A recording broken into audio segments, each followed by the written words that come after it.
Hello, welcome to HR from my shed with Julie from JG HR Solutions Limited. We're going to talk about bereavement stroke compassionate leave. Is there a legal entitlement to it? Well, actually there is. There is something that's commonly known as Jack's Law, and Jack's Law will give parents or carers who sadly lose a child, a young person under the age of 18, up to, wait for it, a massive 2 weeks bereavement compassionate leave. Now there are rules about when you can take that 2 weeks, so that needs to be checked out. But aside from what we call Jack's Law, there is no legal entitlement to any other bereavement compassionate leave, whichever one you're going to call it. However, companies will have their own policies, or should have their own policies, on what they do. What we find is quite common is some companies will have standard, say 5 days for immediate family, 3 days for non-immediate family, a day off if it's a friend to attend a funeral.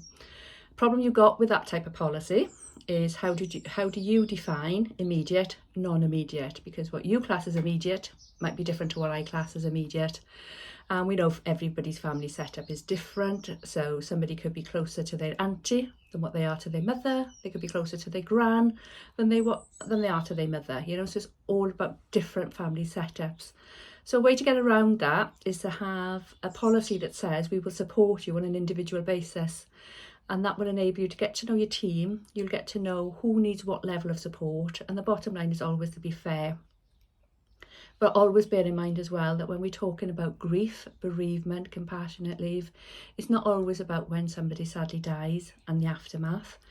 Sometimes, and maybe in cases of a terminal illness, people might need support leading up to that, okay? And also, there's no time limit on grief.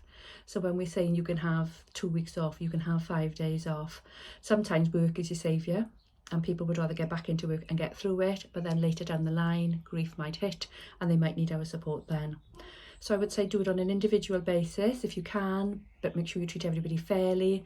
And an important thing for me and my clients is try and engage with a grief counsellor, somebody professional who is on hand if any of your team needs it, because it can make a difference. So if you've got any questions about bereavement or compassionate leave, give me a shout. Take care.